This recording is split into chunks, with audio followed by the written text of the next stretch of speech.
Assalamualaikum warahmatullahi wabarakatuh. Halo semuanya, selamat datang di siniar obrolan santai tapi berisi. Saya Andi Wulandari dan hari ini saya ingin membahas tentang sesuatu yang sangat dekat dengan kehidupan kita sehari-hari, tetapi sering terasa rumit jika dibahas. Di tengah kesibukan kita sehari-hari, pernahkah kita sejenak merenungkan tentang arah bangsa ini, tentang bagaimana roda politik berputar, dan bagaimana denyut nadi ekonomi terasa dalam kehidupan kita? Hari ini saya ingin berbagi buah pemikiran saya tentang Indonesia yang kita cintai ini. Mungkin banyak dari kita yang merasa politik mah urusan mereka yang di atas, ekonomi juga berjalan dengan sendirinya, tetapi nyatanya semua itu berpengaruh langsung ke kehidupan kita sehari-hari, di mana harga kebutuhan pokok naik dan pekerjaan makin sulit. Bahkan berita soal politik yang membuat kita bingung sebenarnya negara ini sedang kemana dan arahnya kemana. Kalau kita bicara secara umum, tahun 2025 ini Indonesia sedang berada di fase yang cukup krusial. Kita baru saja melewati pemilu nasional yang seperti biasa menyita perhatian banyak pihak. Suasananya ramai, penuh warna, dan juga cukup memecah belah. Dan saya rasa kita semua juga merasakan bahwa masyarakat masih terbagi.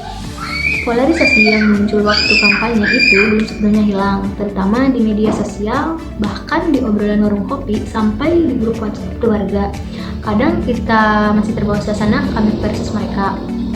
Di sisi lain, ekonomi kita masih bertumbuh. Angka terakhir dari BPS menunjukkan pertumbuhan ekonomi Indonesia di kuartal pertama 2025 masih berada di sekitar 5%. Dan itu menunjukkan bahwa ekonomi di Indonesia cukup stabil, apalagi dibandingkan dengan kondisi global yang tidak menentu. Tetapi, jika kita telusuri lebih dalam, pertumbuhan ini belum sepenuhnya merata. Masih banyak saudara-saudara kita yang kesulitan mencari pekerjaan, harga bahan pokok yang semakin naik, dan jurang antara yang kaya dan miskin semakin melebar. Nah, kalau kita masuk ke soal politik, saya pribadi melihat bahwa demokrasi di Indonesia masih hidup, tetapi kualitasnya perlu ditingkatkan lagi. Kampanye politik masih dipenuhi janji-janji besar, tetapi setelah pemilu selesai, banyak yang kembali bungkam. Ada kesan bahwa politik kali ini lebih banyak bicara soal citra dibanding substansi. Kita ini butuh pemimpin yang tidak hanya pandai bicara, tetapi juga pemimpin yang mau benar-benar mendengarkan. Dan jangan lupa makin kesini masyarakat kita juga makin terbelah karena perbedaan pilihan politik. Padahal beda pilihan itu wajar, yang tidak wajar adalah ketika perbedaan itu membuat kita lupa bahwa kita semua masih satu bangsa. Nah, ini di pekerjaan rumah bersama, bagaimana kita bisa berpikir kritis tanpa saling menjatuhkan dan tetap bersatu meskipun tidak selalu bersependapat.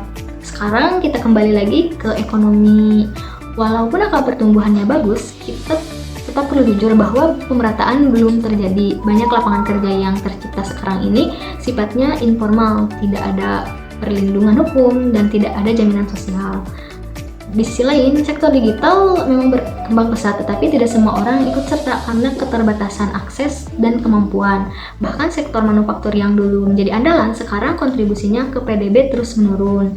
Ini perlu jadi perhatian, karena ekonomi yang sehat bukan hanya ekonomi yang tumbuh, tetapi juga yang memberi ruang bagi semua orang untuk berkembang. Tantangan kedepannya juga tidak sedikit. Kita sedang dihadapkan dengan kebutuhan untuk transisi ke energi bersih, tetapi masih sangat bergantung pada energi fosil. Lalu ada isu ketahanan pangan. Harga beras contohnya yang sekarang sudah naik lebih dari 15% dibanding tahun lalu. Ini bukan angka yang kecil dan dampaknya langsung terasa oleh masyarakat bawah. Perubahan iklim, distribusi yang tidak merata, dan ketergantungan pada impor juga memperburuk keadaan. Dan tentu saja pembangunan besar-besaran seperti proyek Ibu Kota Nusantara. Proyek yang ambisius dan bisa membawa dampak positif jika dikelola dengan bijak. Tetapi kita juga perlu bertanya, apakah manfaatnya benar-benar akan dirasakan oleh masyarakat luas, atau hanya akan jadi proyek simbolik yang lebih banyak menguntungkan segelintir pihak. Akhir kata, saya percaya bahwa Indonesia punya potensi besar, akan tetapi potensi saja tidak cukup. Kita butuh arah yang jelas, kebijakan yang berpihak pada rakyat, dan sistem yang transparan. Politik harus kembali menjadi alat untuk memperjuangkan kepentingan bersama, bukan hanya panggung pencitraan. Ekonomi harus tumbuh, tetapi juga harus adil dan merata. Dan kita sebagai masyarakat mempunyai peran penting. Kita tidak boleh apatis, gunakan suara, pikiran, dan aksi kita untuk terus mengawal arah negeri ini.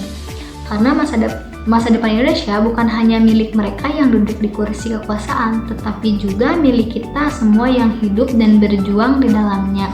Perjalanan bangsa ini masih panjang dan membutuhkan kebersamaan dan komitmen dari seluruh elemen masyarakat. Mari kita terus belajar, berbenah, dan bekerja sama untuk mewujudkan Indonesia yang kita impikan.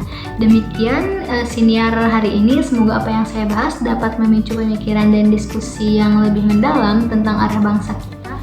Terima kasih sudah mendengarkan dan sampai jumpa di episode berikutnya.